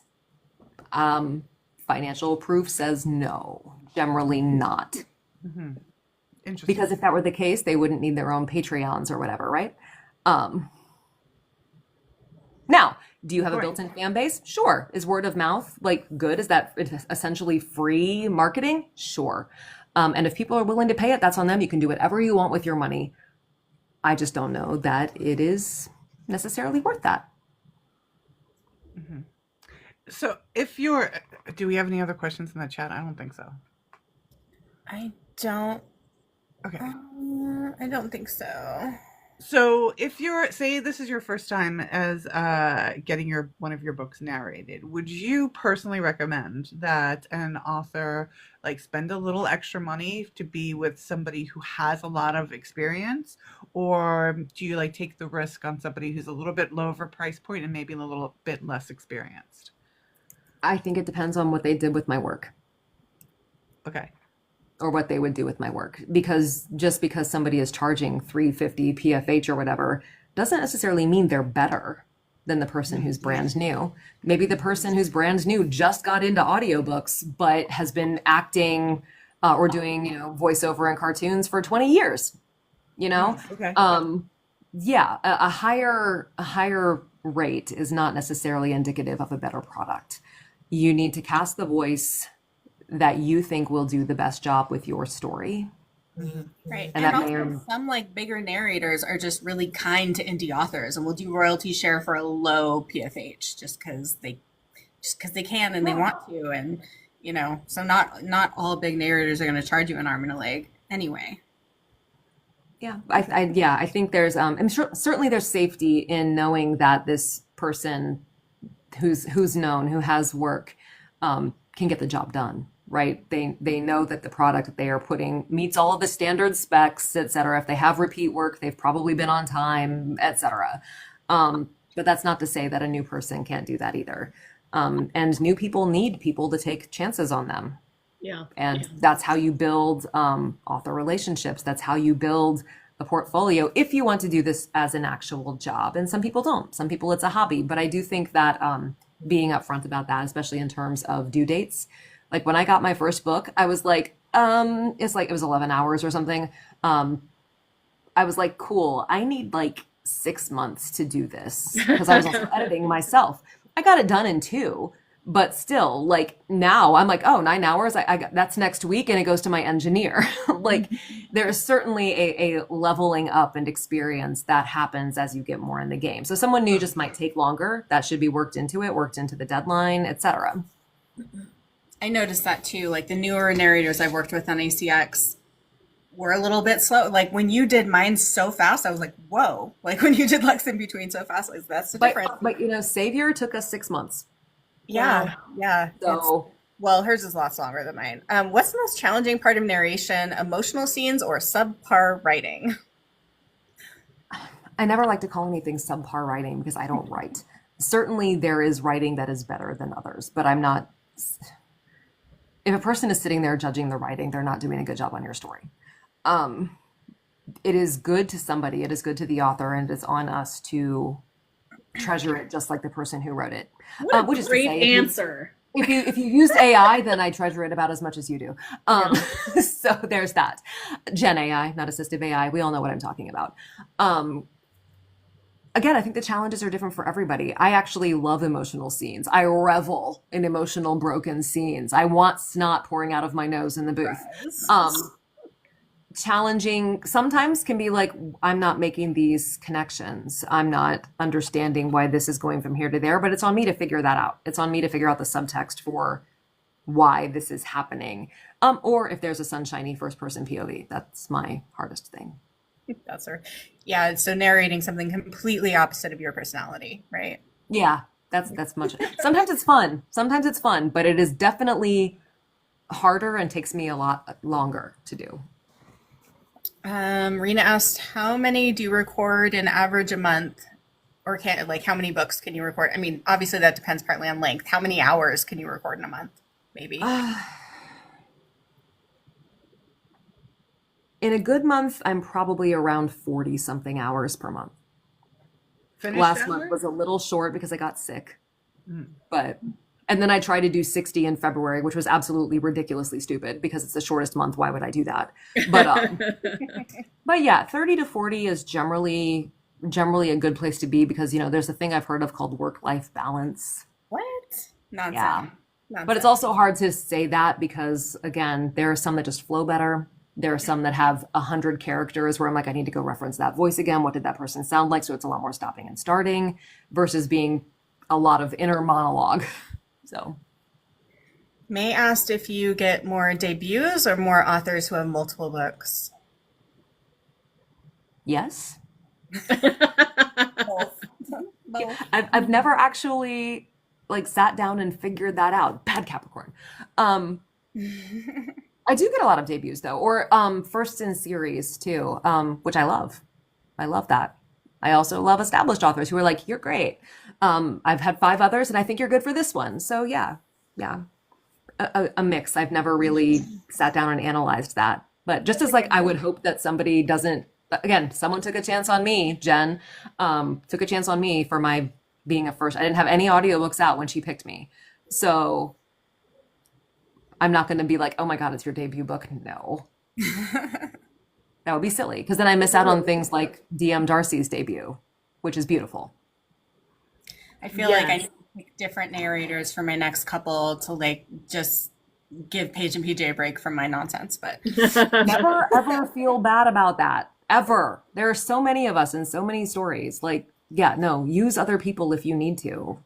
If you want to. I had Sloane Spencer was in here earlier, and PJ and I did her book for Podium, and she wanted us for Tantor. We didn't get it because we weren't on their roster, blah, blah, blah, blah. But she reached out to me about her rugby book, and she was like, "Here, can you?" She's like, "I want you to do this. Here's the thing." And I did an audition, and she was like, "I love you, but that's not right." And I was like, "You know what? That's okay. Go talk to this other person because I feel like she'd be perfect." And she was great. Match made. I love that. Perfection. You found the voice, and it wasn't me, and that's fine. That's totally fine. I mean, it's not like you're lacking for jobs. You've done really well for yourself. Not even that, but I want the author to be happy with their work. Like, you're producing it, you're shelling out the money, get the best person you can, whether or not it's your friend. So, Yeah. What kind of project do you wish you could do? Sapphic. I love Sapphic. There's I love some Sapphic. Sapphic folks in this chat. I know Yes. she loves Sapphic. Mm. Out. I wish I could do that I haven't done, or just more Or that of. you just enjoy getting that kind of a project, maybe. Well, both. Like, what's something that would be like a dream kind of project for you to take on?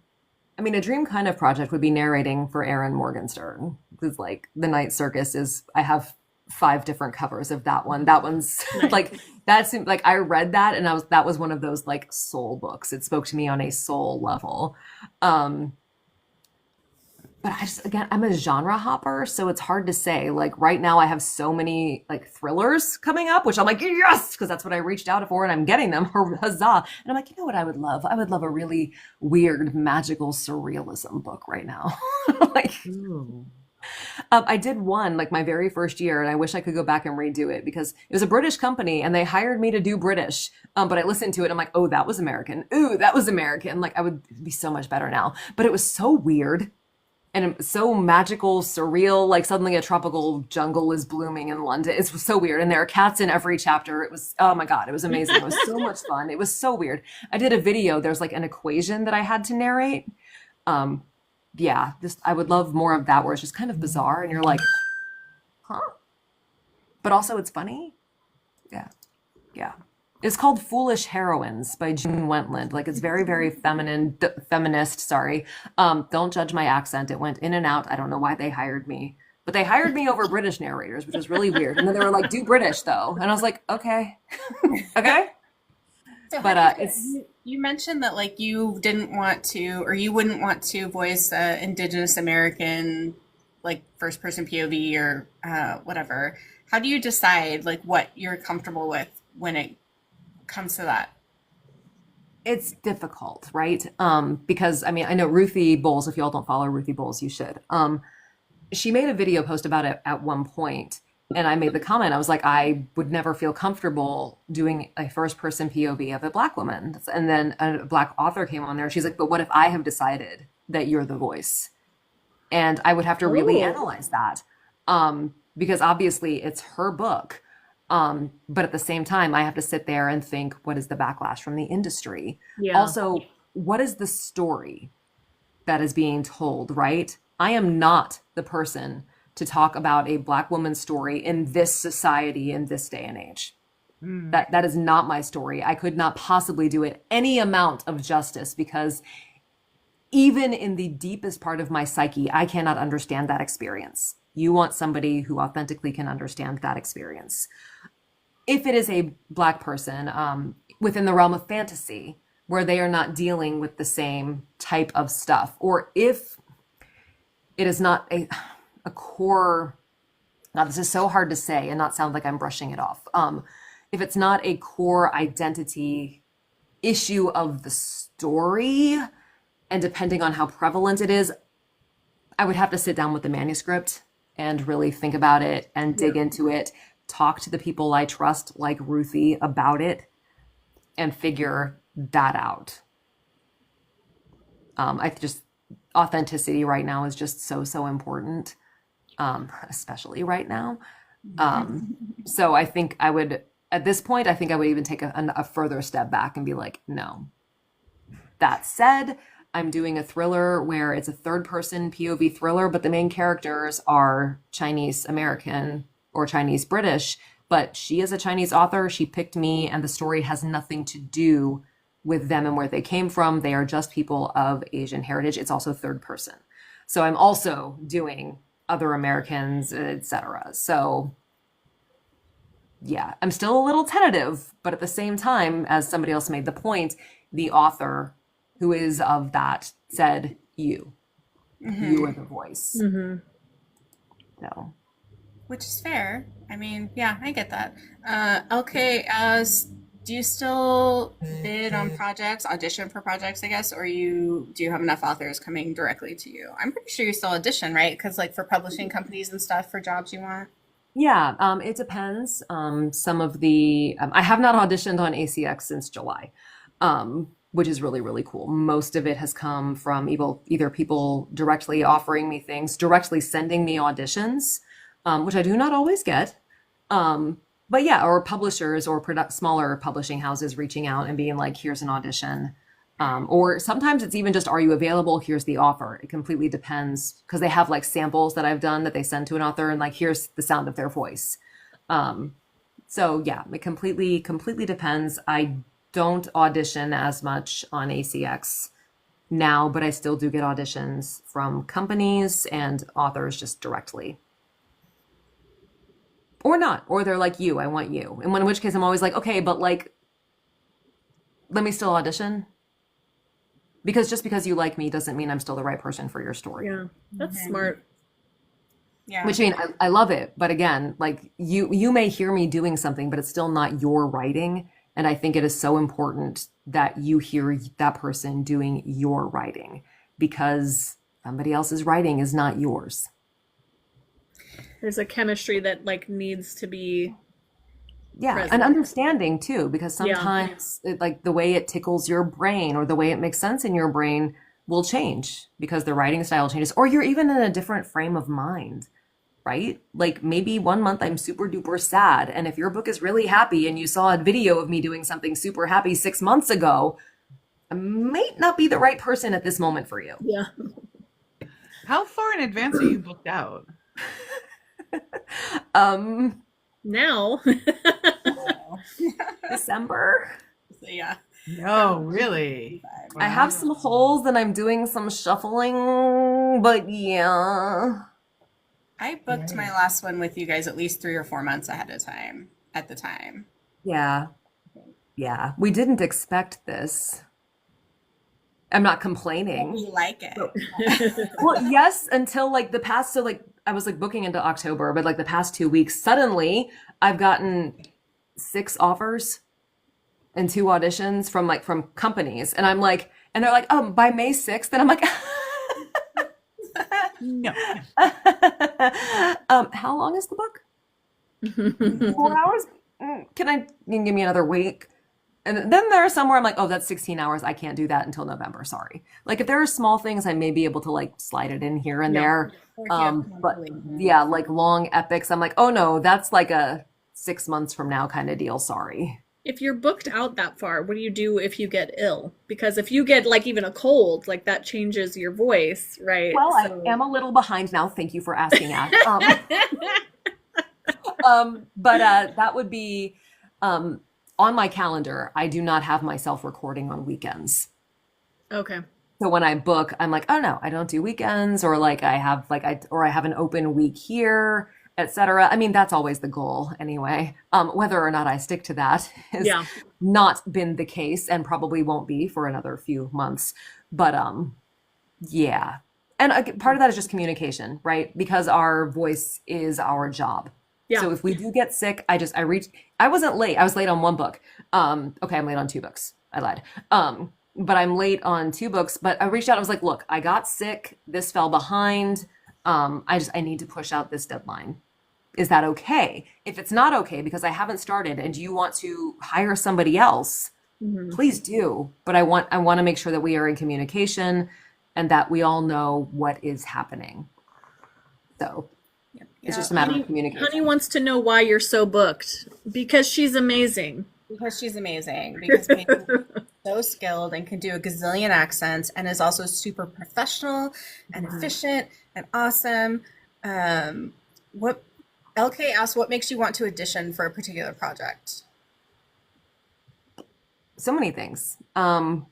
Do I like the author? Do I have time? Do I like the genre? Do I like the book? Does it seem like a challenge? Do I have time for a challenge right now? Yeah, just so many things. So many different things. Lots and lots of things. Do you have like a hard limit of stuff you just will not do? I do not narrate things where people who look like me write slurs.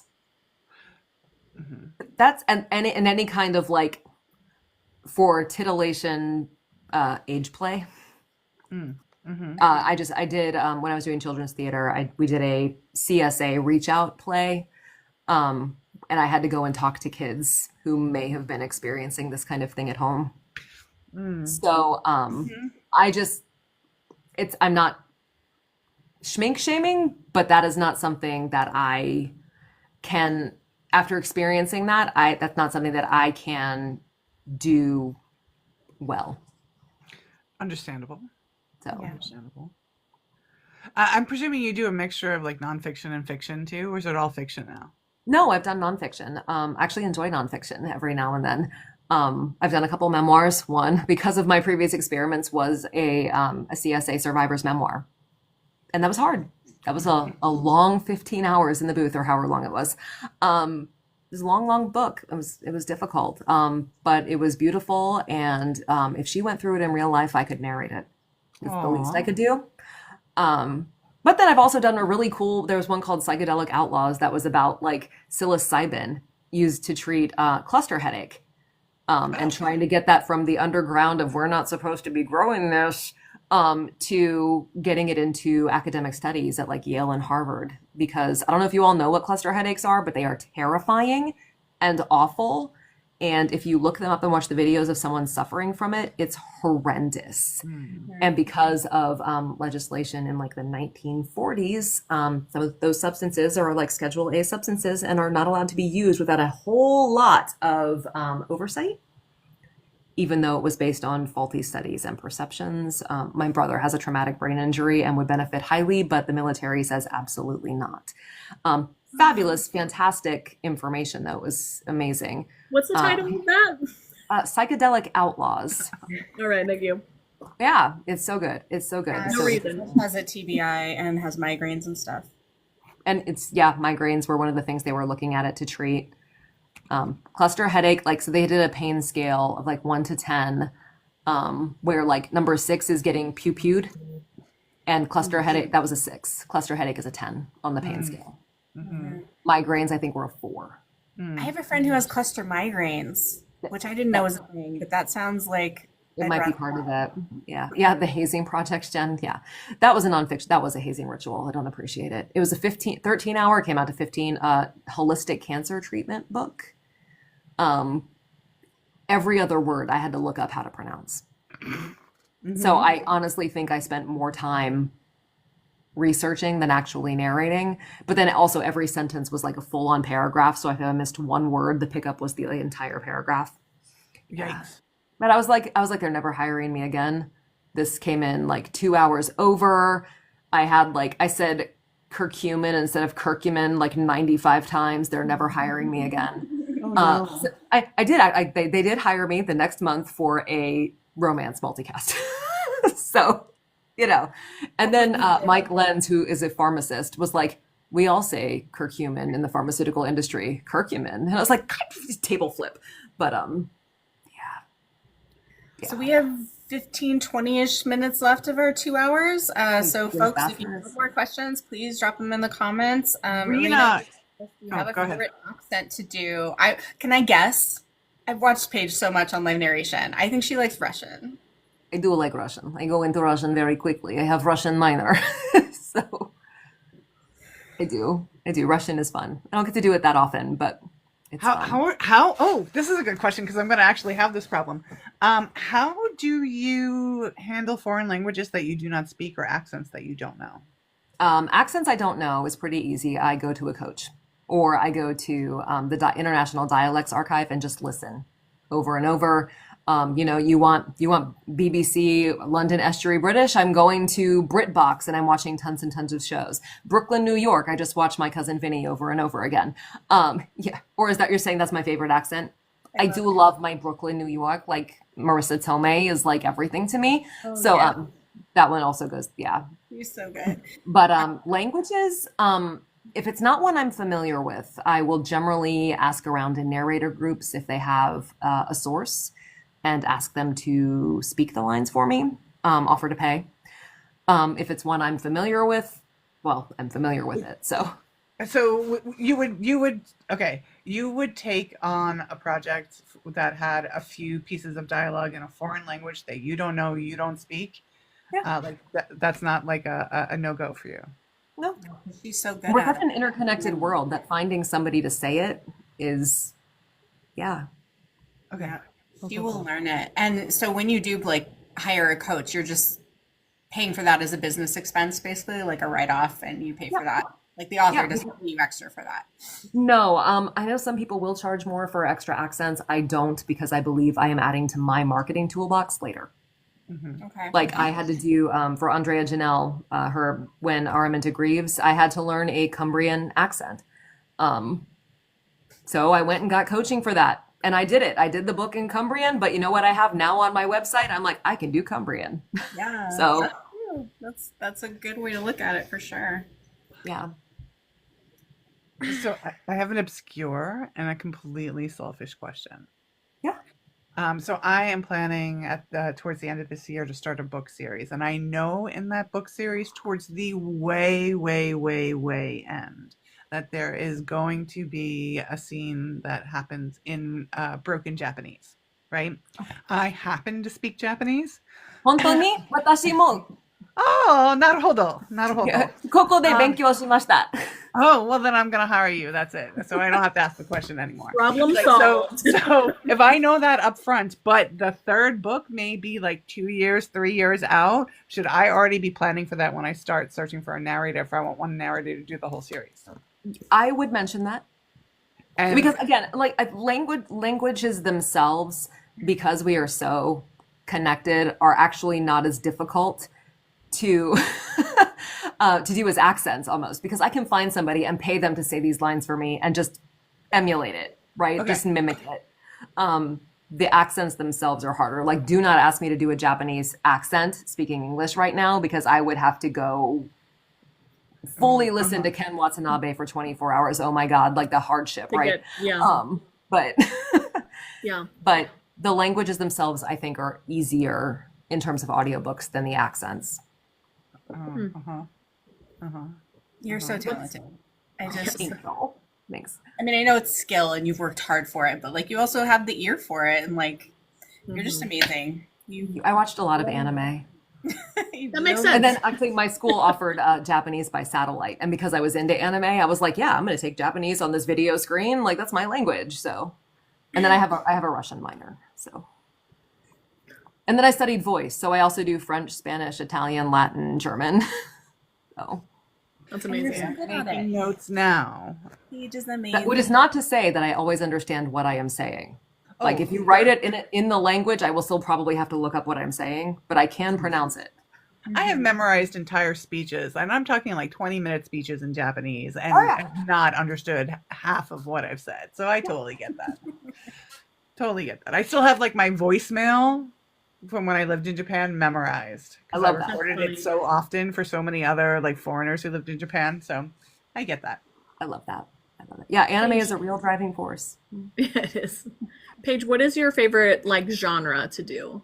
I can't answer that. You can't answer that. What are some of your favorites? What are like in the top 3 or something? Thrillers. I do love thrillers. Science fiction, which I don't get to do as often. And I'm talking like body horror, dystopian, like BioShock kind of stuff. I do love romantasy. I love romantasy. I love dystopian. I'm so moody that like if you ask me tomorrow, I will say something completely different. You're a mood narrator, like a mood I reader. am. I am. Like the people, like full marks to the people who want to do nothing but romance could not be me. Could What not about like be an me. epic fantasy? Just Yes. Yes, absolutely. Isn't asking for any particular reason. no reason. I'm doing Key of Arcandus for Lauren Sefcik right now, which is the first of like a high fantasies. I'm doing, and Ziki is a cat person. So talk about collaboration. We had to figure out how the cat people talk when they talk in their own language, which is written in English in the book, but is specified that Right. she's speaking in Vatu, which is their language. So I'm like, what do we do to this language to make it Make sound it- not English, but is still English? Like it's a really Yeah. fun collaboration. That's awesome. Very cool. And I'm sorry, you were saying, I didn't mean to interrupt you, Ash. You're writing an epic fantasy, you said. Yeah, I think I was trying to crack a joke about what are you doing 3 years from now or something like that.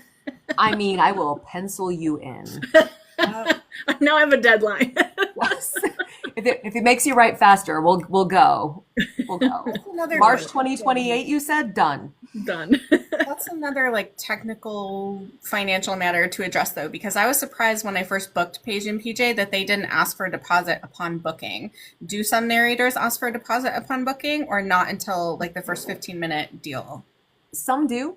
I have thoughts on that. It is not my policy. But people can run their businesses however they so choose. When you contract something for your house, generally you have to pay a deposit so they can order supplies, etc. So I understand that. But also we don't order supplies. Right. So, but again, people can run their businesses their Right. own But way. some authors will require that. So it just depends, and it's a good question to ask because when I Yes. booked, I assumed I would have to pay something up front. And was surprised when I didn't. Like pleasantly surprised, obviously, but the other way could go as well, right? Like you book someone not thinking you have to pay them up front and you do. So it's a good question to ask. We're in such a indie authors drive the indie audiobook community. I do not believe in nickel and diming people. If I prep the book and people have to cancel, it is what it is. Life happens. Maybe you'll come back, maybe you won't, but you know what? I got to read a free book. Yeah. I'd never paid for that book. Like, What a professional answer. Oh my God. it's just, Just it sounds the like I'm best. sucking up, but like I legit mean it. I don't like that because I would rather you say now when people book it and the book goes through, obviously that deposit goes towards the final product. So it's not like they're taking money, but I don't like taking money from people who may need it for something else because generally speaking, why else do they cancel? Usually it's because of something financial. And I've been in that spot so long, like really up until last year, where I had to skimp on groceries to take my cat to the vet. And I never want anyone to feel that way. I was freaking out a few days ago because I was like, these tariffs, Paige, like I might have to make, like, what if I can actually pay for these Yep. books? Luckily, books are exempt, at least books coming from the EU right now. But like, I was like, I'm not going to cancel it. Like Paige had already recorded her part. I was like, it's too late to cancel, but maybe I can't pay it all at once. Is that okay? Luckily, Paige is kind, but also luckily I don't have to worry about it. But yeah, stuff comes up for sure. Absolutely. So there was a question that says, has an author ever provided composed music to narrate with? Yeah. Yeah. J. Gabriel Gates in Mother of Spades composed or had somebody compose a country song with his lyrics, which I had to sing poorly. Yeah, Tallis Jones composed like a minor key with different lyrics, Star Spangled Banner, for one of her books. And actually a couple different songs for her first two books because music is a huge part of her life where she composed or wrote words and had music added. Yeah, absolutely. You can do whatever you want in your indie audiobook within reason. Like we cannot sing music that is copyrighted by somebody else. Right, yeah. Copywritten. Yep. I did a rock star romance. Would you read the lines that they're singing on stage or would you sing them? Like, how do you approach that? Yes. Okay. Excellent question. Excellent answer. Excellent answer. Again, I mean, I am not a composer. So if somebody wanted me to sing it, I'd be like, cool, you need to send me music. But yeah, if you want me to sing it, I will. Sure. Sang in my book. She was not super pleased about it, but she has a beautiful voice, so don't let her scare you away. Just make her do uncomfortable things. She's fine. It's how we get better or something. Something. Yeah. So- She's a great singer. All right, we have 7 minutes. If anybody has a last minute question, we can maybe get to that. Otherwise, we need to wrap up and be mindful of our lovely narrator's time today. Yes. I'm just sipping. As Oh. a finishing question, I'm so used to in my head because for so long you had to get up so early, right? So in my head, I'm Right, like, yeah. I can't keep Paige up too late. I can't keep Paige up too late. And even though I know like that's not the schedule anymore, I still have this in my brain of like, she's on the East Coast. I can't You keep gotta make her it up too early. This is Odin, everybody. This is my blind baby. We had to take him to the emergency vet yesterday. oh puppy. Yeah. Oh. Yeah. late. Oh, sweet boy. As a consummate professional, where do you see the audiobook industry going in the next 5 years? It's still growing by double digits. So, provided nothing else wonky happens in this day and age, I would say it's still growing. I mean, indie authors are getting their audio rights purchased more and more. We see the big corporations pushing for their piece of the pie with things that are not involving humans. So How do you see AI affecting that in the next 5 years? Because that's becoming more and more prevalent, like right now. it's hard to say, right? Again, especially with the current administration and their proponents for AI because corporation profits, et cetera. So it's going to take consumers. It's going to take consumers on the first line, the second line, the third line to say, no, we don't want this. Do you think that like once people start listening to AI narrated audiobooks, do you think they'll be like, oh, this is awful and not buy any more of them? I certainly hope so. All I can say is, I mean, even on social media, right? What we watch is people freaking out about one line of even if someone just being like, good girl. Like, AI is not doing that. Yeah. It can't. I mean, it can, sure, okay, it can say that. It can growl it, right? But context is so important. And you don't want your good girl to sound the same as Kara's good girl, to sound the same as Amy's good girl, because context is important. And when you have a virtual voice, that good girl is going to be what they put into the system at that time. Yeah. It's not going to be your good girl. All we can do is be advocates for our art, do better, be professional, and not give authors reasons to use AI. I mean, the main reason I feel like is financial, probably. And so I just try to encourage people to look into royalty share, Kickstarters, etc., to find other ways to do it. I mean, I made a video about it. We can't stop people from using it, but we can inform them. We can be proponents for our art and for the industry itself.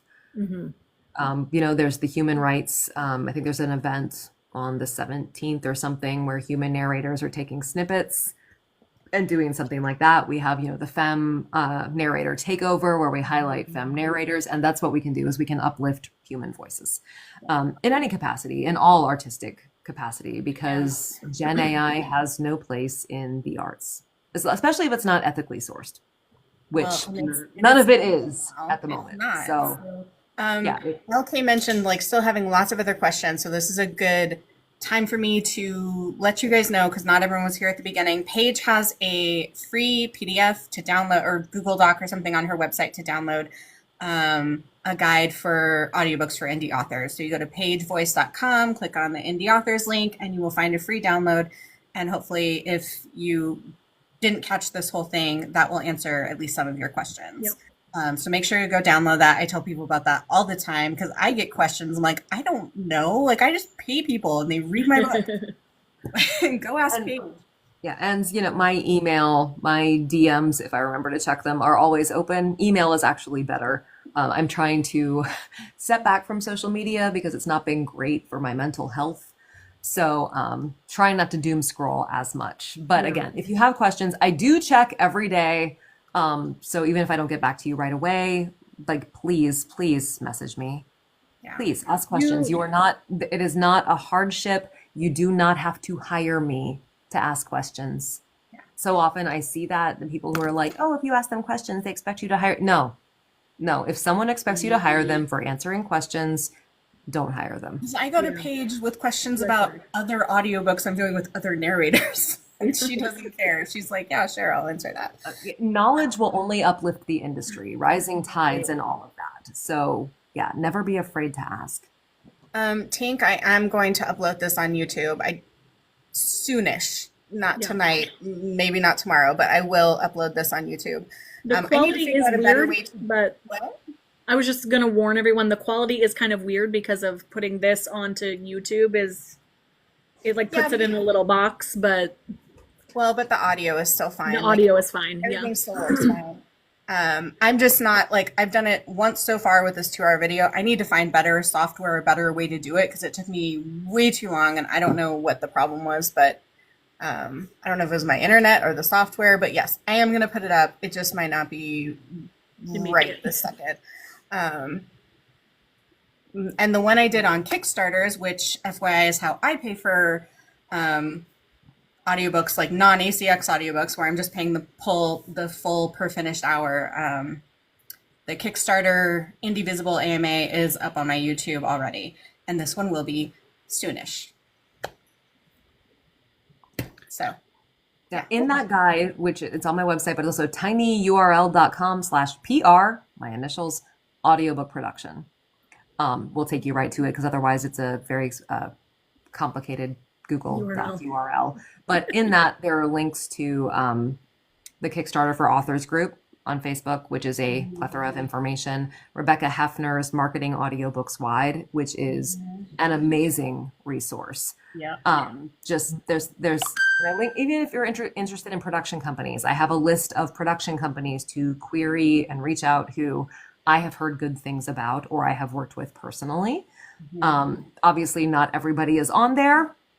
It is I can't list every single thing. It breaks down ACX, Findaway, Authors Republic, Book Funnel, and Kobo in terms of royalties and termination agreements, etc. Great. Yeah. so much info. Yeah, ACX is rolling out a new opt-in thing with higher royalties, but there seems to be, let's just say it's not good. It's not good like they're presenting it to be. So if you get that email, ask them for specifics. Please don't opt in just because they're like, oh, but we're going to give you 50% royalties instead of 40%. Ask them for the terms. If they will not give you the terms, don't agree to it, because the breakdown from what I'm hearing is not good. As in, they're trying to compete with Spotify, and we know how Spotify went in terms of paying artists royalties. Thank you, Charlotte. So, All right. Well, thank you guys so much for coming. Oh, sorry. I want to announce the next one real quick, because That's what I was going to do, but you okay, take it away. you got that. Okay, if you got it, you got it. That's cool. So I was just going to say, I didn't want to forget. thank you all for coming to this and asking great questions of Paige. We're doing this as a series, in case you didn't see our videos. We're calling it Indivisible. And our next Indivisible Ask Me Anything is going to be with Kelly Scriven, who is an editor. So if you have questions for an editor, even if you are already knowledgeable, even if you have been writing for a long time, you may still have questions that might still be useful. And of course, it'd be a great opportunity for anyone who is kind of like a baby author, doesn't really know the world of editing just yet. So that will be on May 22nd, a little more than a month out from now. So please come to that as well. Mark it on your calendar. Yeah, and we also do individual for authors marketing lives, which we haven't done great at marketing, so we haven't had a lot of signups. But if you want to sit down with us, but specifically kind of like Amy, because she's got the marketing experience under her belt, 25 plus years, and like have her look at your marketing stuff and have her give you some ideas or tell you what you could do differently or better or whatever. I think we all have the link in our bio for you to fill out a form to sign up to do that, and we will get you scheduled to do that. We, in theory, will also do one of those per month, but we've just been forgetting to like tell people about it. It's been busy. Yeah. Yeah. It's been. Yes, but what that looks like is you sign up, then we reach out to you to just schedule that works for you and all of us. And then you get this marketing expert and also the sounding board of some fellow writers to kind of look at the plan and look at your goals and just be a sounding board for what's going to work best for you.